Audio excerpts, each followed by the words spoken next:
Welcome in the latest episode of that SEC podcast. I'm your host, Michael Bratton. I go by SEC Mike on Twitter, and I'm joined as always by my cousin Shane, who goes by Big Orange Balls on Twitter. What are you up to, you big undefeated Tennessee homer? Hey, buddy, what's going on? Is it just me, Shane, or are you blurry because you've been drinking over that Kentucky bourbon over there on that side of the lens? That's right, Mike. I've already been to the mailbox twice. I figured it's a little too soon, you know. And I'm afraid that's the thing. A lot of people asked how many. I had three bettors, and two longtime listeners, and of course Roush. We got to meet him. Big fan of everything he's doing up there in Kentucky. Yep. But it's funny because it's like I want to say something, but I don't. You know, I don't want to bring it up because I've been there. I've been there, Kentucky. I've been on the defeat side, and you know, I'm pretty notorious for hiding for a little bit, getting off the grid. You know, maybe do a little hiking or something. Not too much hiking, obviously, this year. That's why I'm fat. I probably should lose more so I get out there in the woods, but you know, that's okay, you know, but I've been there, brother. I've walked around Lowe's and it just kind of get back to zero because sometimes you get on Twitters, your Facebooks, your social medias, and the first thing you want to do is just lash out to every opposing fan. You know what I'm saying? And I think that's kind of what they're going through. They're tweeting through it.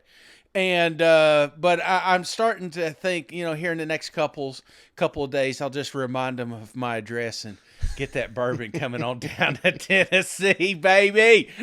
Yeah, that's definitely a Monday afternoon, Tuesday morning DM that you got to send to those folks so they give them a proper time to get around it. And let's just start right there, Shane, because I think that was the game we hyped up all week. And got to be honest, Shane, I was talking to somebody off air and they listened to the show and they said, man, I think Cousin Shane was nervous going into that game. And I got to be honest with you, I thought it was going to be a competitive ball game too, Shane, but it was anything other than that. 44-6, Tennessee's incredible season continues. Kentucky gets humbled on Rocky Top. What a game, Shane. And did you see they painted the rock? Kentucky did. They painted the rock, Errol. Mistakes were made about that one, my friend. And we had hyped up Kentucky, had not allowed 24 points in a single game since they last played Tennessee. Well, Tennessee got that in the first half, Shane. Kentucky, 56 total yards in the second half. Just a complete domination. Kentucky had more 3-and-outs, Shane, than Tennessee had punts in the football game. And, man, it's one thing after another. The 6 points Tennessee allowed, that's the fewest given up in an SEC game, in a Tennessee game, since 2008 against Mississippi State.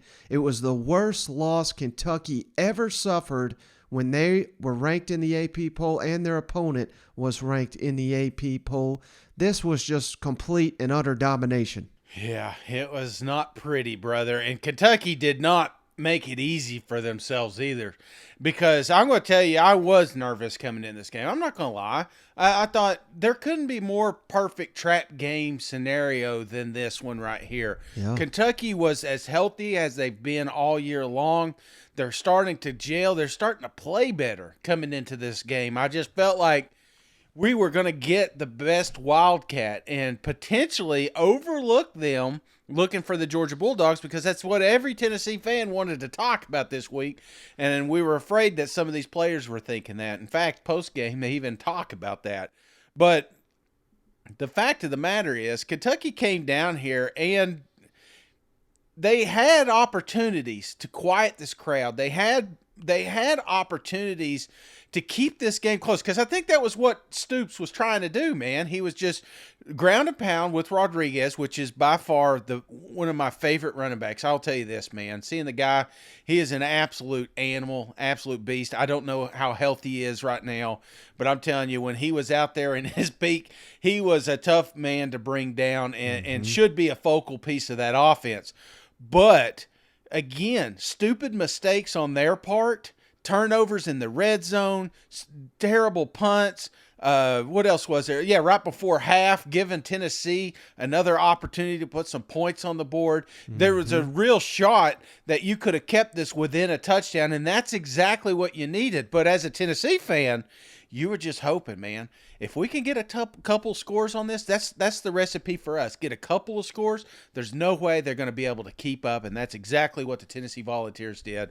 And buddy, when the floodgates opened, brother, the TVA was a flooding down here. Yeah, and you mentioned Chris Rodriguez, Shane, back in action. 15 carries, 64 yards. He did have Kentucky's lone touchdown in the ball game, but this game was. You never draw it up as simply, but it was just stop Chris Rodriguez, you stop Kentucky.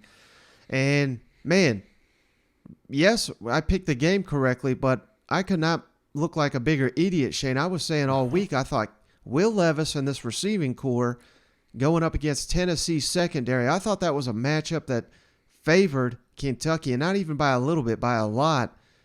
Man, they locked him down. He didn't even have 100 passing yards, Shane. He finished with 98 passing yards. Yeah. No touchdowns, 3 interceptions. That's, ironically, Shane, the same number Hendon Hooker has since he took over as Tennessee's starter back in September of 2021. So, yeah, I mean, this, I asked Stephen Lasson earlier in the week, is this a game that could really help Levis's stock? He said, no, not really. That's the Georgia game, but I should have asked him, could this game cripple his stock? Because it may have done that, Shane. I mean, Will Levis, he was awful. Let's just call it what it is. This was not his best game. I think he's banged up clearly. He's one of the toughest players in the SEC. I don't want to sit here and bag on him, but this was not a good game. Tennessee, 5 of 6 in the red zone for 30 points. That's how you win tough football games. Kentucky, only 1 of 2 in the red zone with 6 points. They had a PAT blocked. And really the game of the day, Shane, we have not even mentioned Tennessee's defense, which was incredible. The defense continues to get better, and it's not too much, Shane, to sit here and now that you're at 8-0, you're going into this matchup with the Georgia Bulldogs, SEC championship, college football playoff berth. These are realistic things, and it's thanks in large part to this defense getting better and better and better each week. The play of the game, Shane, was made by the defense. Danico Slaughter just destroyed Dane Key on I believe it was a slant. The ball goes flying in the air. Mitchell picks it up for Tennessee, interception, returns it 40 yards. That was Kentucky's last opportunity to score in this ball game. And now that there's balance on this Tennessee team, now that the rest of the entire team is catching up to this offense, it makes Tennessee arguably the most dangerous team in the country, don't you think? If the defense can keep up, and that's one thing that I noticed with Tennessee Vols is that they really do a good job of forcing teams to become one-dimensional. They sell out. They knew Rodriguez was going to be the theme, and kudos for them loading up that box and keeping him from getting that momentum, because when you stopped him, then we've got enough headhunters back there in the secondary. You're going to catch 2 or 3 balls, but there's going to be one opportunity that you make a misread, you think he's man-to-man, and you catch somebody in a zone, and next thing you know, you've turned the ball over. That's what Tennessee does. It's a lot of baiting. And I feel like that's what's the strong suit with the Tennessee Vols is the game that they play on that side of the ball. They're not the best defense in the country, brother, but they sure the hell look like it this Saturday, and if they can continue that momentum toward the tail end of the season, there's going to be a reason that these guys are going to be number 1 in the college football playoff rankings this Tuesday. So, brother, I'm ecstatic about the Tennessee Vols. I'm thrilled. I think this was a good tune-up game, and I hate to call Kentucky a tune-up game, but that's exactly what it was for the Georgia Bulldogs. Another team that likes to run, another team that's got a good quarterback, and like you said, with the Levis.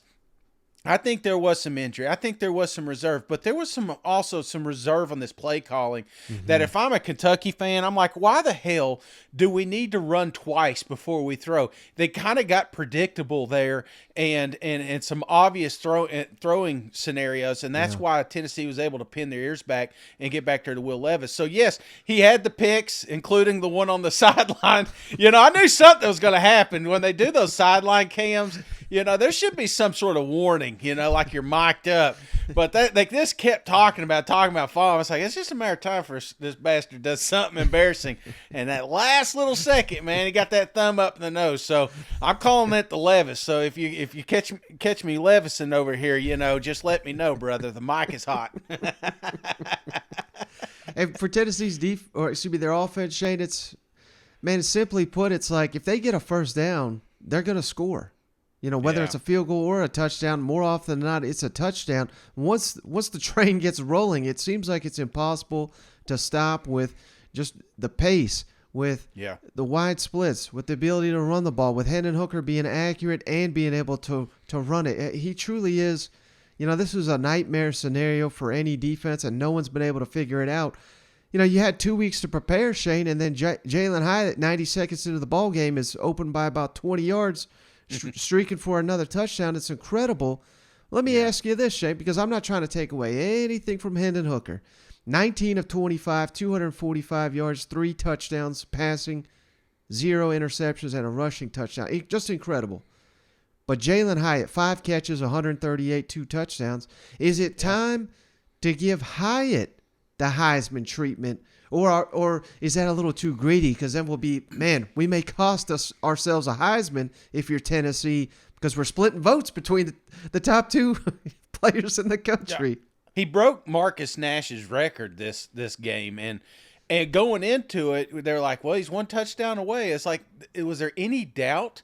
We're barely halfway through the season right now. He's going to crush that record. Mm-hmm. And I keep seeing the things pop up. How many touchdowns Hyatt has compared to Iowa's entire offense, something like that. So, you have to acknowledge what he's been able to do, because it's almost like video games out here, man. Yeah. It's those stats. It's almost like Madden. It feels like at times, and I love it as a fan. But it needs to be recognized, because he's not a one-trick pony. It's not like he's going out here running the same damn route. He's doing a lot of things to get in that position to have those. He's grown up so much. One of the best things I heard during this game was, after practice, he's hitting that jugs machine and catching 1,000 balls, because if you remember when Hyatt first got here, we knew he was talented. We just also knew he couldn't catch the damn ball. Right. But he went out, he fixed that problem, and look, it's starting to show up on Saturday. So that's the mentality that they have there on Rocky Top. And nothing against Tillman. Tillman's back. I still don't think he's 100%, and that was obvious, but Hyatt grew up. He became wide receiver 1 during these last few weeks, and needs to be recognized as so. Yeah, I'm glad you said Tillman. I wanted to give him a quick shout out. Shane, 4 catches, 22 yards. Good to see him back out there. He looked, he wasn't limping or anything, but clearly, like you said, had some rust. They needed to get him back on the field to let Georgia know that's coming. And with all the attention given to Hyatt, you got to feel like Tillman is going to be put into position next week where he's got to make some plays if Tennessee's going to win in Athens. So had to get him back to kind of knock off some of that rust. You know what? Absolutely. And Kentucky fans, don't quit, okay? Don't give up. I'm already seeing the basketball tweets and shit like that. You guys got a great team. You really do. You played a better team Saturday. That's all there is. You got outcoached, and nothing against Stoops, but having 2 weeks to prepare for Tennessee, and that was your offensive game plan. It was unsustainable. Like I said, all it required was Tennessee to get up a couple of scores. You cannot just keep turning around and handing it off to Rodriguez and praying things go right, because you knew Tennessee was eventually going to load that box up and force Will Levis to throw. When Kentucky was running a great offense, I think of their first score, it was because Tennessee was on their heels and didn't exactly know where it was going. That play action pass to the tight end there was one of the most beautiful balls thrown Saturday. Mm-hmm. And they just could not keep that. I get on to them. I get on to Kentucky all the time because, they're near and dear. I picked them to be the number 2 team in the SEC East, so I'm not going to back down from. I'm not deleting tweets out here. I'm very impressed with where Tennessee's at, but I'm also unimpressed where Kentucky has fell, because even today during this game, they should not have lost this thing by 30-something points. You know what I'm saying? Right. This should have been a close game, and it came down to bad coaching, bad breaks. Don't get me wrong, there were some mistakes out there, but all in all, it was I don't know. Here I was just telling them not to jump off the cliff, and now I'm laying on them. So, Mike, they got a good team. Rodriguez, get him healthy. Don't be so predictable. Let Will Levis have some little more time to throw the damn ball, which has been, their thorn in their side. But they do that, man, they can win out, brother. Well, besides Georgia. Yeah. Was there ever a point this week during a meeting or practice or anything where you thought the guys were peeking ahead a little bit or were not fully focused on this one? No, these guys, the reason we found a way to be on the right side of it every week is because they've been focused. They prepare, they practice, and they get themselves ready emotionally and physically to go play hard once the ball is kicked off all week long. I thought we were very dialed in and locked into the process. Good teams get better throughout the season. This football team's got to continue to get better here as we get on the back half of the season. Josh, over here, you guys has had some early season struggles on 3rd and long defensively. Had a hard time getting off the field in a couple of early games. Tonight, you just gave up 2 third-down conversions. What was the key to that, and how impressive is that for you to look at that stat line and see the defense be able to do that? Yeah, that's important, right? That's the situation you want to be in defensively, a situation you got to take advantage of, get off the field. You guys could see it tonight. We were matching things out better and playing tight coverage, and then we were able to get to the quarterback too and make him uncomfortable, and you put all those things together, you're able to get off the football field. Technique, eye discipline, understanding of your schemes, all of those things have continued to grow for us, and that's what good defenses but good teams do. They continue to get better, and there's still a lot of room for improvement for us, but proud of the effort tonight for sure. Josh, when you guys create the kind of buzz you guys have on offense, sometimes I guess we all forget about complimentary football. What role has your defense and its improvement played in that? In the way you guys will be able to play at the level you are right now? Yeah, absolutely.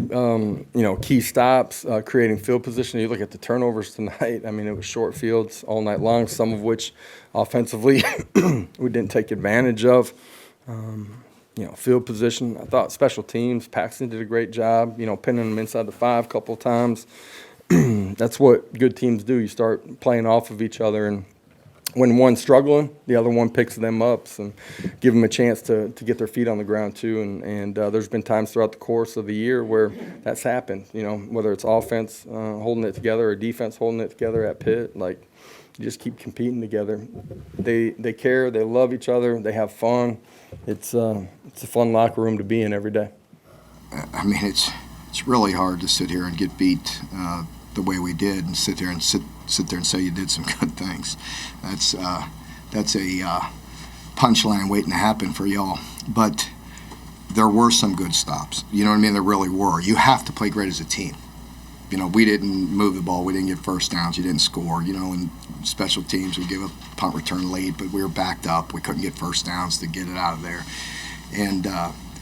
And we were fighting and doing some good things, and there was some that they hit on us that we worked the heck out of that we should have played better. And you can't do that because we were fighting, making them work for yards, and then the two big explosives were something that we worked hard on and had a good idea. Doesn't make it any easier. I'm not pointing any blame on any one particular player. That's on all of us, but it hurt because we understand what's coming there.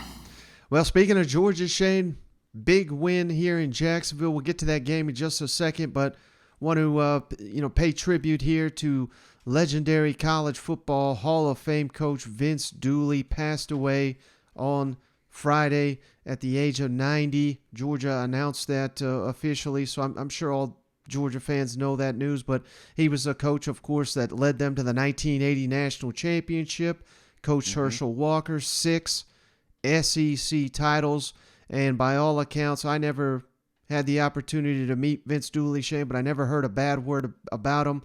I've read his book, and all you saw all week was people paying homage to Vince Dooley and just their interactions with him, and nobody had a bad word to say about the guy. So I just wanted to pay quick tribute to that legend. Vince Dooley passed away at age 90. But the Georgia Bulldogs, Shane, 3 turnovers against your arch rival, Florida Gators. Gators had 0 turnovers, and you win by 22 points. I mean, that's how dominant of a team Georgia is right now, setting up this epic showdown against Tennessee. Florida opened the game, Shane, 4 consecutive 3-and-outs.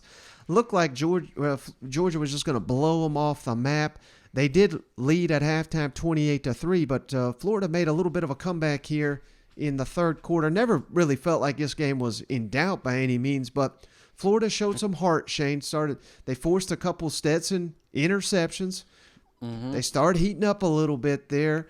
Anthony Richardson, man, I don't want to call it bad because he wasn't bad, but he just wasn't on point. The not on point Anthony Richardson showed up. Maybe had something to do with that. He took a big shot there on the first possession, came up a little gimpy, but he was 18 of 37 for 271 passing yards and a touchdown. But the star of the day, and really star of the entire season here, Brock Bowers. Oh my God, 5 catches, 154 yards and a touchdown, and quite literally the most amazing concentration catch of the year on that wild pass that I believe it hit a Florida defender in the head and bobbling in the air. Didn't even slow old Brock down on his way to the end zone. I mean, Georgia is they're just a machine. You know what? Yeah, and kudos to the running backs too. I mean, again, Florida knew they were going to try to run the ball, and it didn't matter. Yeah. Georgia was still able to find those running lanes and keep that secondary honest. And this was just, again, you said it wasn't in doubt. I was watching this game, so I got two TVs set up. Actually, it's a TV and my laptop, right? And so I've got the Florida-Georgia game on the big TV. I got the Mizzou game on the laptop, and so I'm going back and forth, and score after score after score. I'm like, all right, it's time to switch these guys, So as soon as I put them on the laptop, man, that's when the turnovers galore kicked in, and there was a brief moment. I'm like, are they going to get back into this damn game? So it was not pretty. I don't let the scoreboard, fool you, because there were some growing pains in this game. There was some big time mistakes on that offense that they're going to need to correct this week. So, but I think it may have been a little bit of a trap game. Maybe they were looking a little bit ahead or something like that. But holding on to the balls, that's not something Georgia has a problem doing, and obviously they're going to want to address that this week. Yeah, and you mentioned the rushing attack, Shane. That was obviously critical. Georgia, 239 yards on the ground, 4 touchdowns, averaged 6 yards per carry, and really, they were just gashing them. 9 rushes of 10 or more yards in this ball game, as opposed to Florida, just 100 yards on the ground, 1 touchdown, averaged 2.9 yards per carry. So not even half of what Georgia did on the ground. Red zone had been somewhat of an issue for Georgia this year. 4 of 4 in the red zone for 28 points. So they scored touchdown on every red zone opportunity. That's what they're going to have to do to beat Tennessee. It's going to come down to the red zone. They prevented Florida 2 of 4 in the red zone for only 10 points. That's how you win these tough, hard-fought SEC ball games. But, man, I see what you're saying. I kind of made the joke, Shane, that at halftime the coaching staff had turned the page to Tennessee. I feel like that's what happened, and they let that door crack a little bit there for the Florida Gators to kind of give them a false sense that they could potentially get back in this ball game. But I don't know. Personally, I just felt like Georgia was never going to be threatened in this ball game. Like I said, you lose the turnover battle -3. and you win by 22, that should give you an indication of how dominant Georgia is, setting up this incredible showdown. And let me ask you this, Shane. I mean, do you think with all the Tennessee hype, I don't know, is Georgia coming to this game with a little chip on their shoulder, as hard as that is to believe? Well, yeah, they're the reigning national champs, man. Mm-hmm. This is their house. Don't think Kirby, man, is an emotional coach. Sometimes he doesn't, he comes out to these press conferences and he sounds boring sometimes, a little mundane. But when those doors are shut, because we've seen the tapes, he lights them boys up and he lets them know real quick how important this game is, because you're right. Everyone's talking about those hot Tennessee Volunteers right now, and here they're coming down to my house. This is what he's saying. They're coming to my house, and they're going to come out here, and we're going to show the world that we are a reigning national champ and that we are on the path to repeat. That's exactly going to be the message this week. There's no rat poison in that locker room. There's a bullseye, and it's put on the Tennessee Vols. So this is going to be an epic showdown. I mean, we're going to be talking about it. People are like, we ain't ever going to stop talking about it. We're going to turn it into a Tennessee podcast. Well, shit, they're undefeated. They're number 1 team or number 3 team in the country going against the number 1 team. Who else would we be talking about here? This is going to be a hell of a showdown. But before we move forward to next week, Mike, in the AP poll, it's number 1 versus number 2. Tennessee is number 2. And I believe when the playoff poll comes out, I believe it will be 1 versus 2 as well. So we are going to talk about that one. I want to talk about this game, and again, it was the bout, like you said, it was the tight end show. It was the running back show. It's the Georgia recipe right now, and it's working. But can it keep working? Are you a little? Or is there a little piece of you? And I know we've got some injuries, and maybe they get a little bit healthier next week. But Georgia, it feels like they're going to need to stretch the field a little bit. Yeah. Are they going to be able to do that next week? What do they do in game prep for these Tennessee Vols? Well, the recipe here against Florida, and I realize much different opponent here, but they dominated the line of scrimmage. And that's a way to muck up what Tennessee likes to do. That's what we saw Pitt do. They were essentially the only one that has done it to this point in time. So I think, and again, this is not a certainty by any means, because Tennessee's offensive line, Shane, they're playing out of their minds too. This is the much, much better of a unit than I anticipated. But if Georgia can kind of muck that up, it's all about, even against Alabama, Shane, Tennessee, they stayed on track with that running game. Now, they didn't have to run wild, but if something happened on first down and they didn't get an explosive play, they went right back to the ground to get up 4, 5, 6 yards to set up a manageable third down. That's going to be the same recipe. It's obviously the same defense with different personnel, but that's going to be the game plan. And Georgia got back Jalen Carter this week in limited snaps, and man, he looks, even for a limited, he looks like a limited beast out there. You know what I mean? So they're getting, same thing we said about Cedric Tillman. You got to say it about Georgia, knocking the rust off, getting them ready for this prime time. As good as Tennessee's playing up front, they don't have anybody that can match up with Jalen Carter. So your guy Fant, they're going to have to chip, they're going to have to block, they're going to have to double, and that's going to leave some of these monsters that Georgia has on the edge to come loose. Tennessee's running backs have had some issues in pass protection.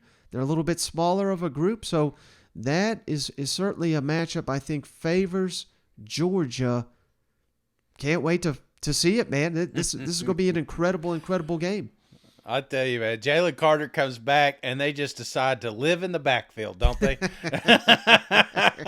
I swear, there was times I thought Anthony Richardson was going to hand him the ball. Let's talk about just, you already did the response offensively after a couple of turnovers, 28-20, they get back into it. For your offense to still respond and score right there, what's that mean? Yeah, that was probably the drive of the year so far, right? I mean, they answered the bell, because 28-20, and we've lost momentum. We've had, I guess, 3 kickoff returns, it felt like, in a row. We weren't getting field position, and Kenny had the fumble. And I thought Kenny McIntosh showed a little something tonight. Now, when he came out after that fumble, and he had that eye of the tiger look, and he wanted the ball, and he was running the ball hard. and physical and getting yards after contact. And it's a lot of credit to the offensive line, but that's a lot of credit to Kenny as well. And that drive that you're referencing was big for us. You found out that Dooley passed away, and maybe what's a favorite memory that you have of his Dooley? You know, we just landed in Jacksonville, so we took off and wasn't aware of anything. Then the phones, started dinging and the text messages started coming through. And Derek, his son, who I worked on staff with, sent me a text, and Claude sent me a text. So we knew that it was kind of imminent. And I had gotten to visit with him a little bit last week and sat down. He was in the training room, and we got to talk for a while. And of course, I didn't know that would be the last time, but that's probably my fondest memory, because even then he was telling stories about Georgia football, and he's been around my family. They've been in the box during these SEC championships and national championships, and my kids have got to be around him. And it's funny because my kids had no idea, like, who's the old coach, who's this old guy, and now they know the history and what all he stood for and what his family did for this university, and I got a lot of respect for him. We know what kind of team Tennessee is going to bring in there next week, regardless of what they do tonight. They like to throw outside, like to throw deep. How much of a concern is that, based on what you've seen, that break down some others? Well, I mean, is it a concern? They run the ball really well, guys. I know you don't believe me, but they run the ball really well, which is why they throw the ball outside, because everybody's got people inside. They have a perfect storm. They've got really fast, elite wideout with a quarterback with a really strong arm. If they had a quarterback that they couldn't throw it, you'd say, well, they're one-dimensional, but they have a kind of a perfect storm going for his offense. And when he has that, it's really, really, really hard to stop. They go at an elite pace, and they do a tremendous job. Kirby, how much do you think y'all are? All right, Shane, and hey, don't forget, the podcast is sponsored by Game Time Sidekicks. This is a Knoxville-based Tennessee company here. I'm holding my Game Time Sidekicks cup right here. They've got tumblers, bottles, shaker cups, and even sippy cups for the little ones. This is NCAA officially licensed gear. They've got all the SEC teams covered. Help support small business. Reach out to GameTimeSidekicks.com, and don't forget to use that promo code HeyBuddy, all one word, to get 15% off your entire order. Everyone that's seen one of these Game Time Sidekicks cups, Shane, they have ordered one themselves. This is high quality, insulated, wired with copper to make sure your drinks stay hot or cold all game, all tailgate, and all work day long. So check them out, GameTimeSidekicks.com, and don't forget that promo code HeyBuddy, all one word. We're also sponsored by the Wager app, Shane, peer-to-peer betting app based once again here out of the state of Tennessee, and we are on there ourselves. So you just got to search us out, that SEC podcast, and you can wager against Shane and I in our horrible gambling picks. Head on over to Wager, use that promo code SEC for a free $20, risk-free, no credit card required. You can gamble with Shane and I today. They got all the sports over there, over at the Wager app. And don't forget that promo code SEC. And last but certainly not least, Prize Picks Daily Fantasy Sports. Shane, oh man, I forgot to even brag, Shane. We'll get to this game in a minute, but I nailed both my picks in the Arkansas and Auburn game for Prize Picks last week. If you're not taking advantage of Prize Picks promo code SEC, you are missing out, because they are matching your initial deposit up to $100 over at prizepicks.com. Don't forget that promo code SEC. Please help support the podcast, help support small business, take advantage of all these sponsors, and all the promo codes, the links can be found in the show notes. All right, Shane, man, we had us another crazy night game here in the SEC in the West Division as Ole Miss goes on the road, beats Texas A&M 31-28. Back and forth. This was a high-flying, fun, and entertaining game. And the only thing maybe more entertaining than the game itself, Shane, was the trolling afterwards by old Lane Kiffin. What'd you think of this one, buddy? Halloween right around the corner. What are we dressing up as? I don't know. Maybe Joker. Maybe Jimbo has a Joker outfit for me. Thanks, Coach. Show me on this doll where he hurt you, Lane. Yeah. That's what this felt like. This game, I told you, man, it's a personal game. Yeah.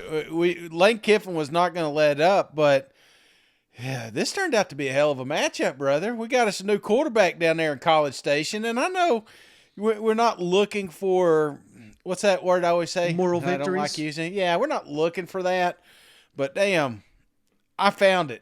It was so funny when they threw that first pass, or not the little wide receiver screen, but the one to the tight end there. Mm-hmm. This fan base was so loud to see a vertical play, to see a play that wasn't turned around and hand off to Achane.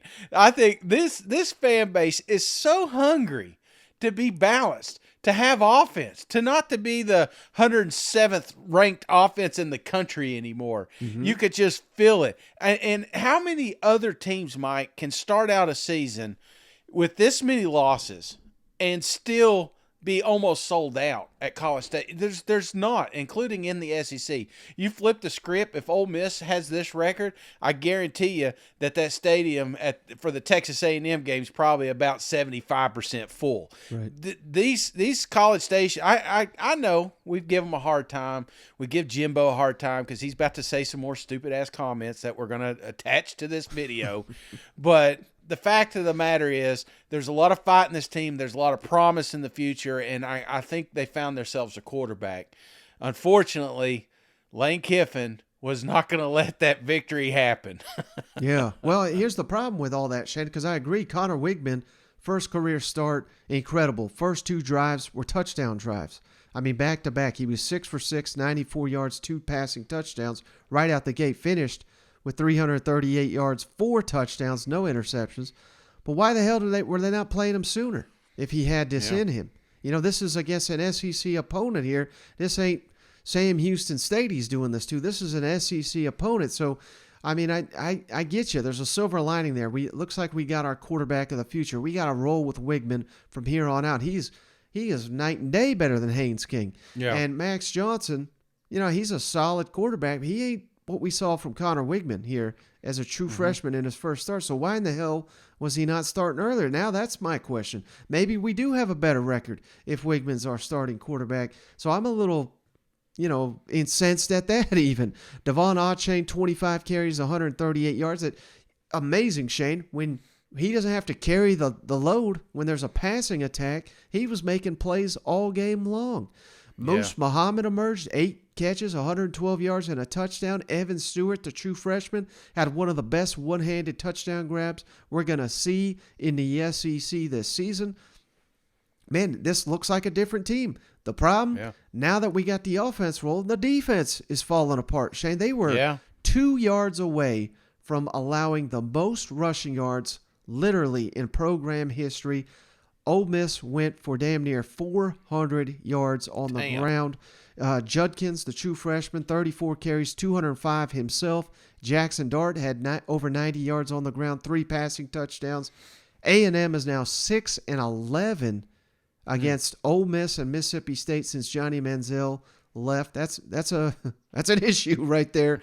I mean, these are the games A&M should be winning annually. I don't care where the hell they're played, but certainly when they're at Kyle Field, you have got to win these games, and they ain't getting it done. I mean, we're well past moral victory, Shane. This is number 6 preseason team in the country. You're dead last in the SEC West going into the final month of the season, and that's why Lane Kiffin's making all these joker clown comments, because he knows he ain't the clown. It's the guy on the other sidelines. Well, and everybody on here knows you hate the Aggies. And I don't know. Here I'm trying to be positive, bring them back up. And Mike's like, nope, I'm going to shit on them. I'm going to shit on the coach because they can't do anything.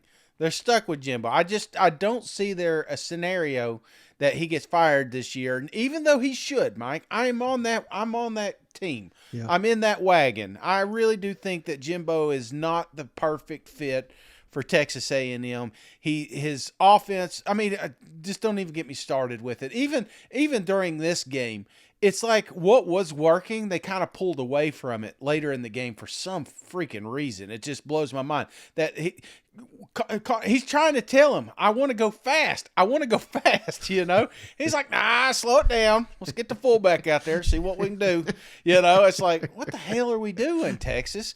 So that's my biggest hang up too is obviously Jimbo Fisher, and and the part that kind of infuriates me is because I'm with you. Here we got to see Wickman come out, look fantastic.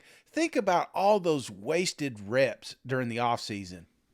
You got 3 of these guys, and we're just now finding out that this is quarterback 1. It took this many games, this many practices. I know he's a freshman and maybe he did some growing up and he had a little trouble with the playbook or something. But one of the things they mentioned, and the thing is during this game, he's like, I talked to Jimbo about freshmen picking up the playbook. Did you hear that? Did you grab that? It's the craziest thing I ever heard of. He's like, half the teams in the SEC are doing it. He goes, for starters, they're not, okay? And then second, he's like, and I've been doing the same offense for 30 years. We know, and it ain't working anymore, So it drove me nuts. And I just, again, I did think about all those wasted, valuable reps in the off seasons, to Big Bad Brad's boy, when it could have went to him, and who knows, maybe we would have, lost to Alabama, and that would have been the only. I mean, there's a real shot if you break it down.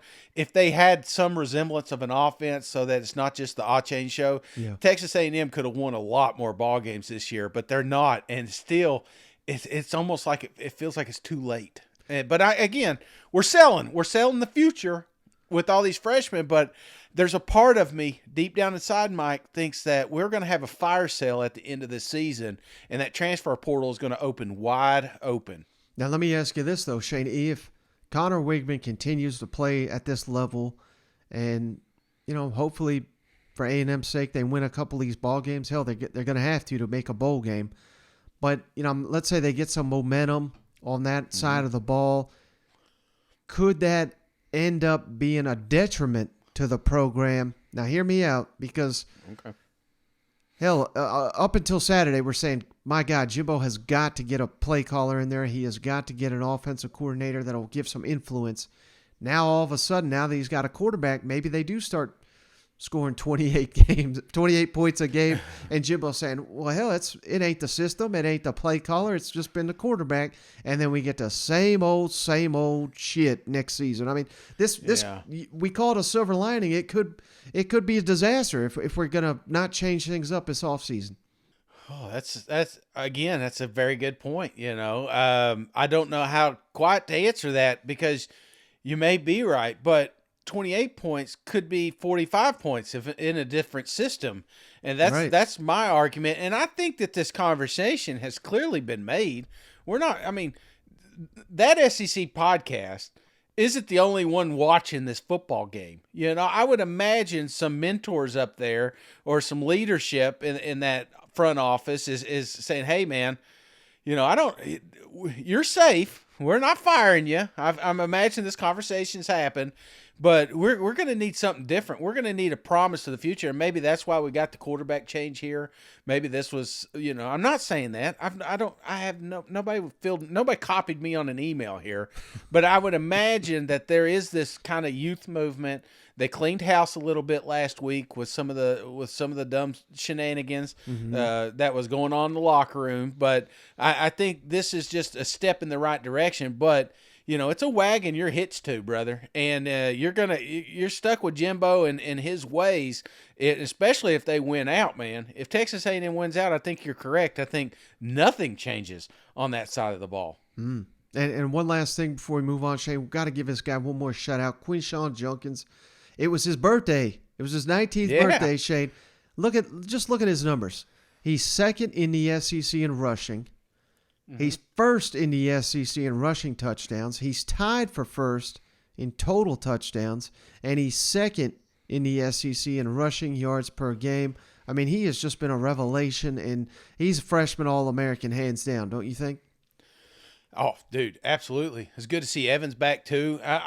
One thing about Ole Miss, and probably we shouldn't have led with, it's just easy, low-hanging fruit talking about Texas A&M. Yeah. But we need to bring up the fact that this was an awesome rebound for the Rebels. Yep. They came out.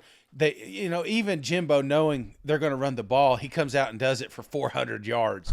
That's the ultimate flex.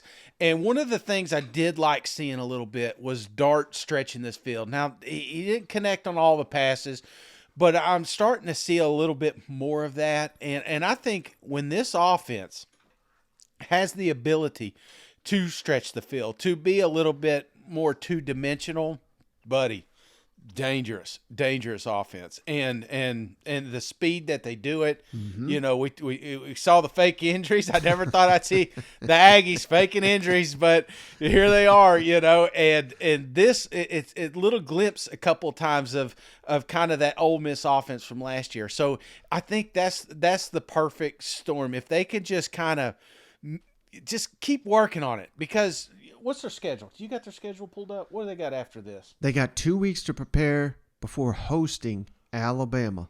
Okay. So that's how you beat them. That's how you beat. It's just like Tennessee did. You got to stretch the field. You got to keep them honest. And if you can do that with Junkins and Evans back there and Dart running the ball, shit. I mean, you know what I'm saying? You could put yards up on Alabama, and I think that's the focus. So I just wanted to bring that up because I was impressed that they didn't fold up. They could have easily have just turned around and looked like Georgia Tech out there from the 90s. They didn't do that. They really did try to keep them honest, and it felt like when that was connecting, you couldn't stop this Ole Miss offense. As you guys were keeping the pace going and started having a few minor injuries, would you kind of just make it that stop-start throughout the game? I mean, I'm not going to get very far into it, but I mean, you guys saw whatever it was. At one point, it was 8, I think, defensive injury timeouts, all on defense. So, you know, whatever. It is what it is. There's a way around the rule, and I'm not going to say they did it, but I'm in analytics. What are the analytics of that happening? And then seeing the players like a play or two later back out there. Coach, when there is a kind of war of words between yourself and Coach Fisher and other coaches in the SEC, how does that affect your motivation heading into each week? Is that something that you personally use to kind of push yourself and the team on towards successes like tonight? Yeah, I mean, I don't give you coach speak, so yeah, that's real. I mean, most coaches say say no, but yeah, that's real. And someone attacks you personally and, you know, calls you and my good buddy Coach Saban, that were both clowns, you know, you take that personal. So glad we won. I guess I can be a clown for Halloween now. Yeah, Jimbo, look, understand game's just over. You haven't had a chance to evaluate. It's going to take a while, but the run defense has been an issue for quite a while. So what has been the problem? Well, last week it was pretty good, except for drives. I have to look. Sometimes it's a fit of a backer. Sometimes it's a fit of a safety. Sometimes it's a defensive lineman get out of a gap. I mean, it's usually one of those three things. Sometimes one game, I remember a couple games ago, our backers, we did not fit right. Even when they made tackles, we weren't fitting the runs the right way. And then a couple times we've gotten linemen, stick the nose and honey, got in two gaps in the same gap, or sometimes the safety. Your safeties play a big part of that too, and how you bounce things to them or how you fit inside in the run game. And sometimes it's been that. So we just got to do a better job and evaluate it. Are there things DJ could have done, adjustments? Well, I don't know. We'll say. Yes, DJ. Listen, DJ's a really good football coach, and he knows it. We'll get it right. To the back. You guys showed a lot of fight. I know you guys have showed a lot of fight lately, but do you have any concern about this team sticking together? No, I don't. Honestly, I don't about that. I don't mean that in a not saying it just to say it. I mean, you see them in our locker room and you see them together, and they'll take, we're going to figure this out. We're going to fight. We got to help them find one more play, and they got to help us find one more play to get over the hump. I mean, the disappointment is there, but I'm going to tell you, it's. Unless they got me, I mean, we just had those talks, and those kids come up to talk to me all the time. And they're very dedicated to each other and love each other. I really believe that. It seemed to me that the guys really responded well around Connor, responded to him really well. Could you sense some extra energy? Because obviously it's a young guy making his first start. Well, yeah, I think guys want to do well for him and take care of him. Yeah, and he has a very charismatic personality. Guys like him, man, and I say that. And they like to play for him, and he gets the ball to them. Anything else? All right, Ole. You didn't ask two the first time. That's it. Well, the guy was talking about you got me to make a joke, and I lost the game. That made it the first time in the history of ball.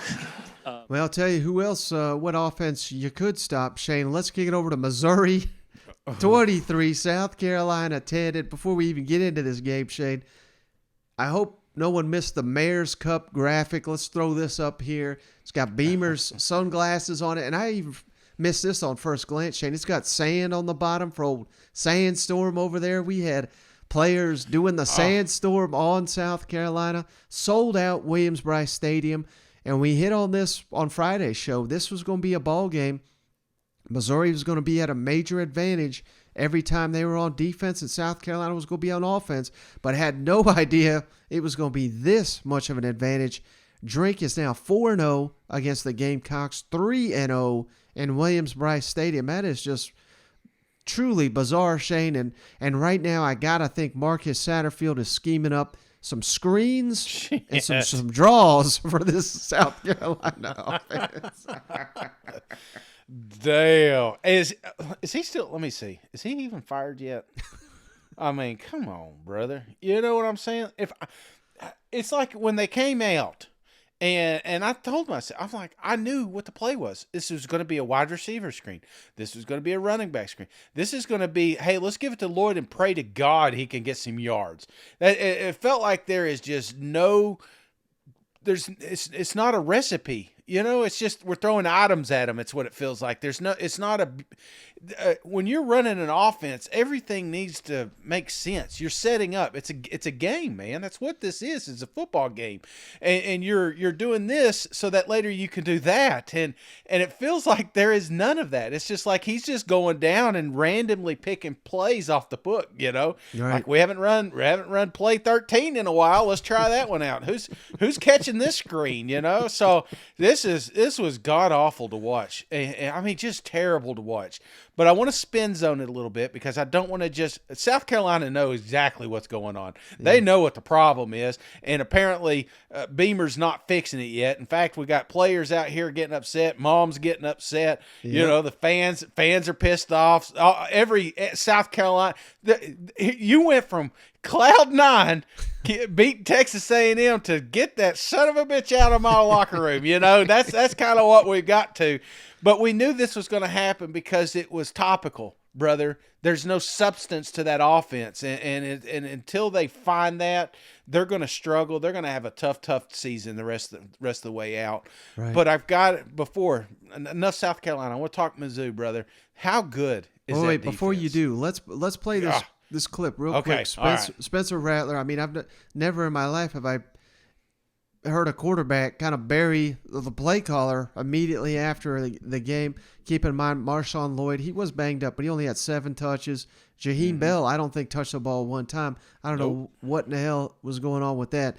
But let's just kick it over to Spencer Rattler real quick.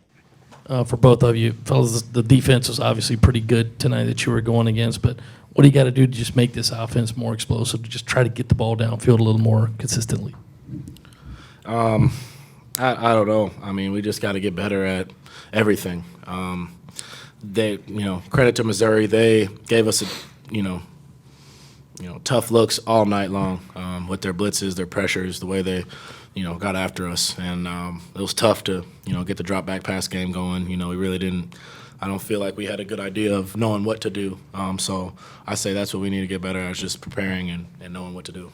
All right, Shay, now you can spiel away because you're absolutely right. I've got some stats prepared here for Missouri's defense, but that is truly the story of the game. It's just how outstanding that unit was, don't you think?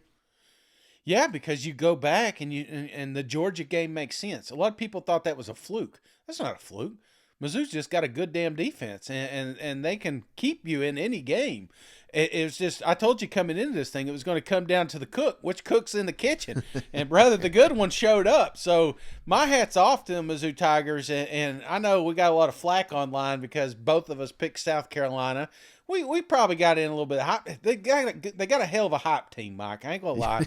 They get you sucked in, Next thing you know, you're wearing your Vipers and you're dancing around. And you're like, yeah, I can see us winning out, And then it's like, bam! No, you won't, because Mizzou defense is coming with the steel curtains. So yeah, I thought it was an absolute just that's football fundamentals right there, man. That is old school football, and I would love to be in film study because them defensive linemen, those defensive cornerbacks, them safeties, they're all coming in with their Vipers on because they know they got A+ on their grades. Yeah, and shout out one of the players we interviewed at Media Day, Shane Isaiah McGuire, I mean, he was incredible off the edge.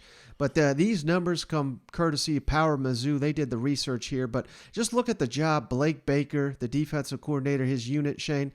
Last season, Missouri gave up over 33 points per game. This year, only 23, so 10 points. That's massive. Rushing yards allowed, last season, 227. This season, 111.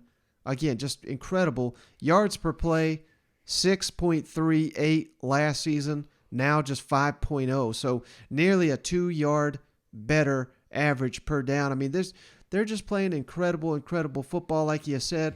Let Brady Cook back there. I mean, he looked like mini Johnny Manziel back here, didn't he? Yeah. How about cutting loose and running? I'm like, when did he become mobile, you know?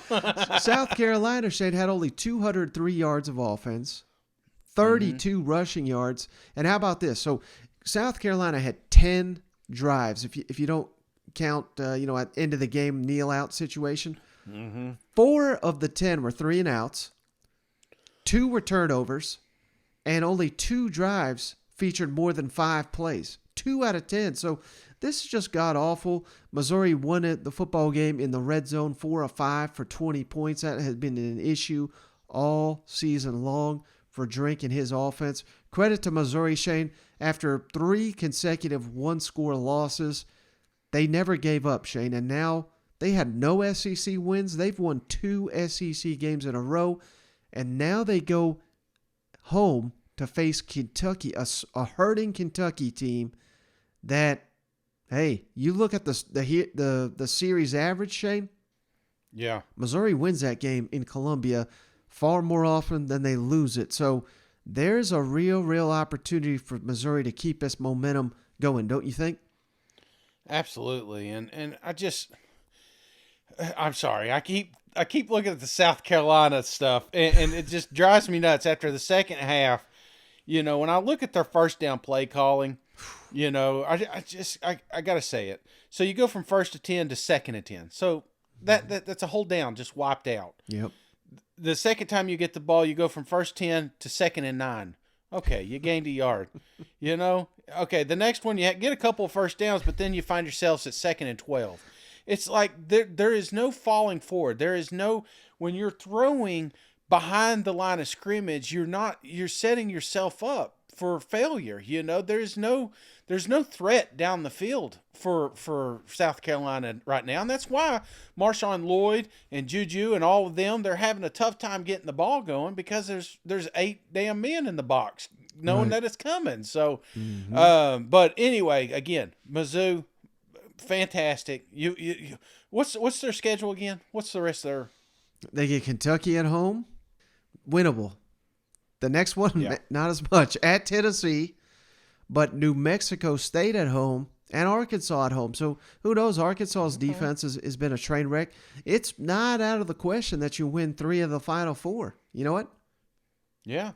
Well, that's the thing, man. It's these close games that's been kind of looming around Mizzou. They just haven't been able to close them out. And you know, that was never in doubt during this one. So I think that's the step forward. You know, if they can continue to build off that, I feel like there's a little more confidence in the offense and the defense. They're not so pissed off because they're getting the job done and they're not rushing back out there in 3 plays. So I think this is Mizzou's. I mean, maybe a little sleeper here. I'm not saying they're going to win any awards or anything, but they're going to a bowl game. And then I think we get to the tail end of the season. We're like, you know what? Eli's building something special up here. So I don't know. I'm on board. They got a couple of tough games coming up, but if they keep playing like they do right now, they can about hang with anybody. And you got to remember, Shane. I mean, hell, they gave away the Auburn game. Should have won that. And you know, the complete narrative of Eli would have been different had they held on and beaten Georgia. I mean, that would have been the best win of his career. And we're sitting here saying Missouri is one of the most overachieving teams in the country. You know what? Even Florida was a 1-score game, right? You know, so yeah, that's the thing. They weren't able to close out some of those tough games. But hey, I want to ask you one last thing, because one big guy to another. Do you think You think our boy winds up at left guard? You know, if he misses one more extra point or field goal, huh? I'm still on the Beavis. He nailed a 50-something yarder in this game. I give him that, but he did miss a chip shot though. I know. Shane, is Jaheim Bell healthy? Is there any sort of disciplinary issue Jaheim with Bell's him? healthy. If there was a disciplinary issue, he wouldn't have been playing. Jaheim Bell's healthy, and we got to get him the ball more. How frustrated are you that he had 0 touches today? We got a lot of great playmakers on our offense, at receiver, at running back, at tight end. When you play 53 plays on offense and you're 5 of 13 on third down, it's hard to play a lot of plays and get all those guys the ball. You and Marcus have both talked a lot about how good Spencer has looked in practice, but his numbers have looked pretty similar over the last few weeks. Is there something, are you guys happy with what you're seeing him in game situations, or is there something that's not connecting from practice to the field? No, I mean, I think it's a combination of things. He'll be the first to tell you he's got to play better. We got to protect him better. I mean, there were a lot of times tonight he was under duress and made some great plays, some gutty plays, some throws and some runs. But no, we've got to continue to. He has looked great in practice. We got to continue to look at, why not just him, but offensively, we don't have a better carryover from practice to the games. All right, final one here, Shane. Arkansas, they got it done, 41-27 in a game that really wasn't even that close, Shane. Auburn had to score a touchdown with 4 seconds left to make it look somewhat respectable. And I think the most demoralizing thing in this ball game, Shane, Auburn won the turnover battle. Yep. Their quarterback, Robbie Ashford, played a solid performance. And you told me, that Robbie Ashford puts up 285 passing yards, a touchdown, and led the team in rushing, 87 yards, no turnovers. Arkansas first drive turnover. I mean, I'm sitting here saying, oh my God, that's a recipe for Arkansas to lose this game that they had so many times. But man, this Razorback offense is just a machine. Shane, 7 of 7 in the red zone for 41 points. That's where the ball game was won. But Auburn's special teams, Shane, is just a complete and utter disaster. They had a 24-yard punt in this ball game. They allowed a 78-yard punt when they didn't field a kick for some reason. They missed field goals. They're kicking kickoffs out of bounds. They had a blocked field goal right after halftime. I mean, this is like peewee stuff that you just can't have 6 calamities on special teams against an SEC team and expect to win. But man, this is what we were saying. This is what Arkansas had to do, get that momentum rolling. Now they've won 2 in a row. They're moving up the SEC West ladder, Shane. And did you see after the game, Arkansas, their social media team, what they did to poor Auburn? No. They have a photo here. I'll throw it up on the YouTube, but it's a photo of Jordan-Hare Stadium. And it says, but boy, they cleared out quick, and they've patched up the Spirit Halloween graphics all over the stadium. And like these old businesses always turn into Spirit Halloween this time of year. It's a rough going here for Auburn. Shane, Brian Harsin now 4-11 against Power 5 teams as Auburn's head coach. They've lost 9 of the last 10 and should really be 10 of 10 because that Mizzou game, again, they gave that one away 4 different ways. You know what? Well, Mike, I will tell you this. This game came down to opportunities, and to be honest with you, they just about blew every one of them. I'm just being real with you. And when this thing started, it was rowdy. It was kudos to the Plains there, man. They were jumping at noon there for a little bit. Yeah. And you start off with that bad punt. You get down the red zone. You get no points off of it. Turn around. You get a fumble, and you get back down there, and you get 3 points. It's like Auburn can't afford to misplace opportunities. They really can't. They've got to get points off of this.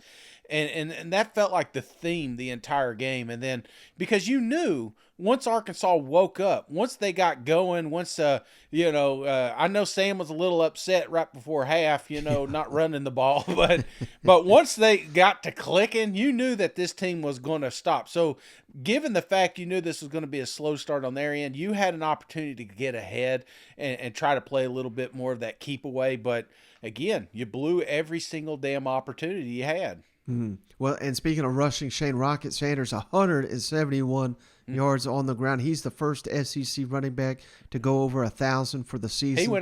He went ahead and ran home, might as well. He was halfway there by the end of this game, wasn't he? KJ continues to play on fire, 16 of 24 for 234 passing yards, touchdown through the air, 2 touchdowns on the ground. He's just stiff-arming people. It takes 3 or 4 Auburn defenders to get KJ to the ground. He is just incredible. That's exactly what they need going up into now an interesting matchup against Liberty that should be their 3rd win in a row, jumping back into SEC play. But here, maybe there's a little bit silver lining here for Auburn, Shane, because there's multiple reports. They're going to steal away Mississippi State AD John Cohen. And obviously you get an AD in there, he can make a new coaching hire. So, hey, good things are coming. You just got to hope Cohen doesn't hire another Joe Moorhead like he did down there in Mississippi State. Yeah, because I was going to ask you on that note, you got Mississippi State actually coming up, Texas A&M, Western Kentucky, Alabama. I think if you get the new AD, you're going to wait a little bit, obviously. A new coach, as an AD, a coach is like a what would you say? One second. Let me think of the word I'm trying to use here. It's like a get-out-of-jail-free card. If you can get down there and you can make things work with the current coach, it buys you time. Because when the shit does hit the fan, you can fire the guy and bring your guy in. You can always say, well, the reason we're not successful is I didn't have my guy in. Right. Obviously, it'd be ideal if he could get down there, Brian Harsin wins out, knocks off Alabama there at the end. Then we could say, all right, let's give him another year. You just bought your AD some time. But I don't see that happening. Do you, Mike? Not a snowball's chance in hell, no. Right. So when do you think that, because there's that dance that we play with some of these coaches, do we wait to the end of the season? Do we fire him first to let everybody know that we want a new coach? We're first, Right. Because there's starting lines at a couple of these other programs already. So do you think that Brian will be the coach at the end of that Alabama game, or do you think he will be gone before then?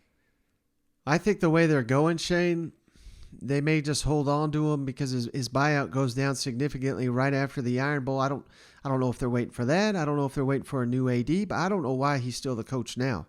So It would not surprise me they fire him while we're sitting here talking, because he's going to be gone sooner than later anyway. But hell, I think the problem for Auburn, this is something that I've said before, I don't know that they've got a quality interim candidate on the roster.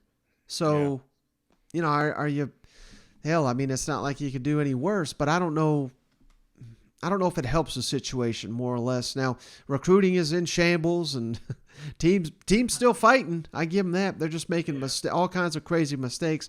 As long as they're not doing anything embarrassing, I think they're going to hang on to him a little while and get this new AD in there.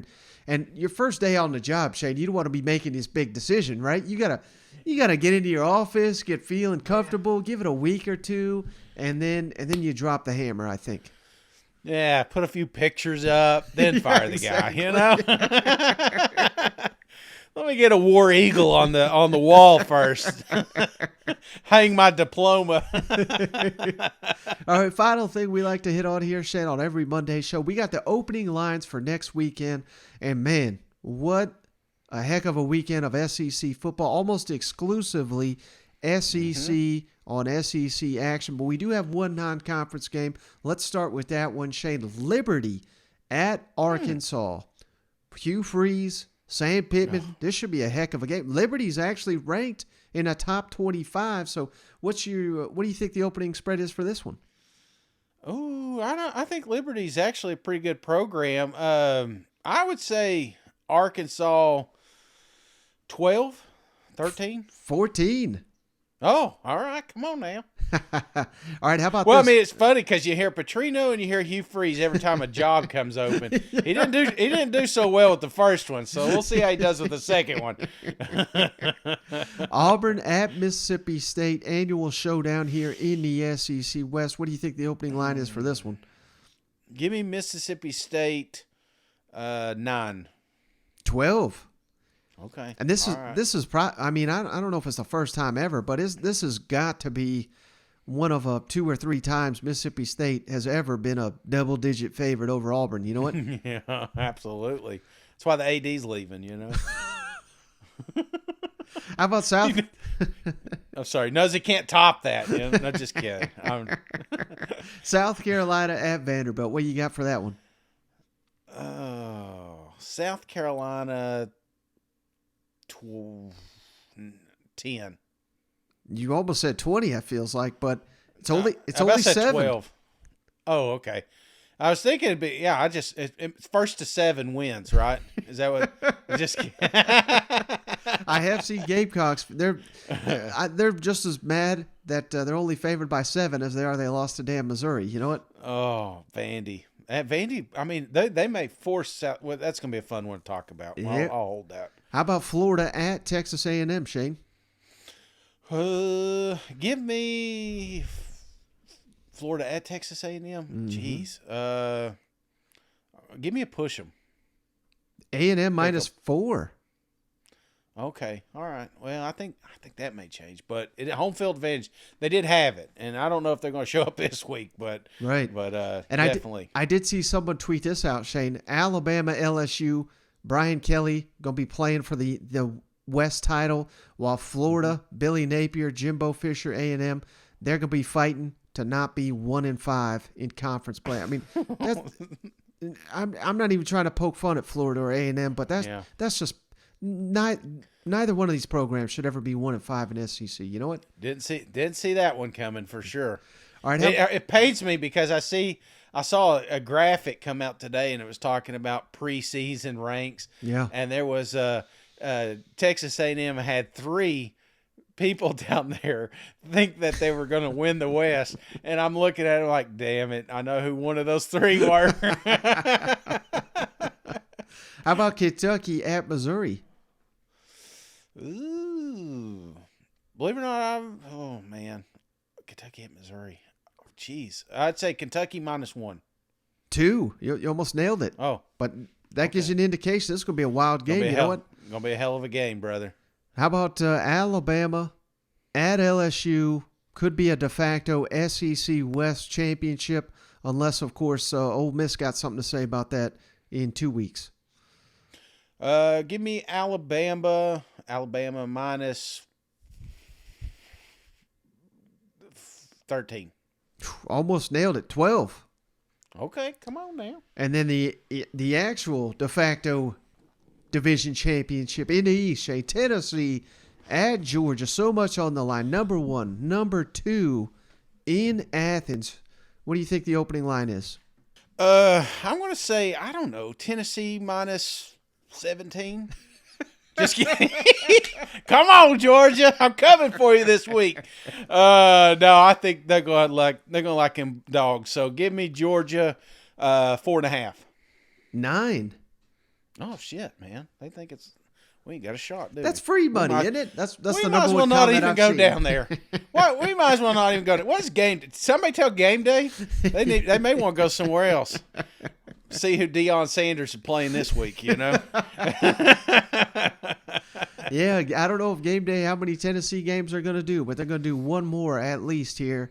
They're traveling to Athens for this epic showdown. It's funny. The record is 6. I didn't know this, but Georgia had 3 last year. And then, of course, they had the SEC championship, the semifinal, and then the college football playoff. So they have the record 6. Tennessee is on track for that. If they do manage to win out, they would be able to tie that game day record.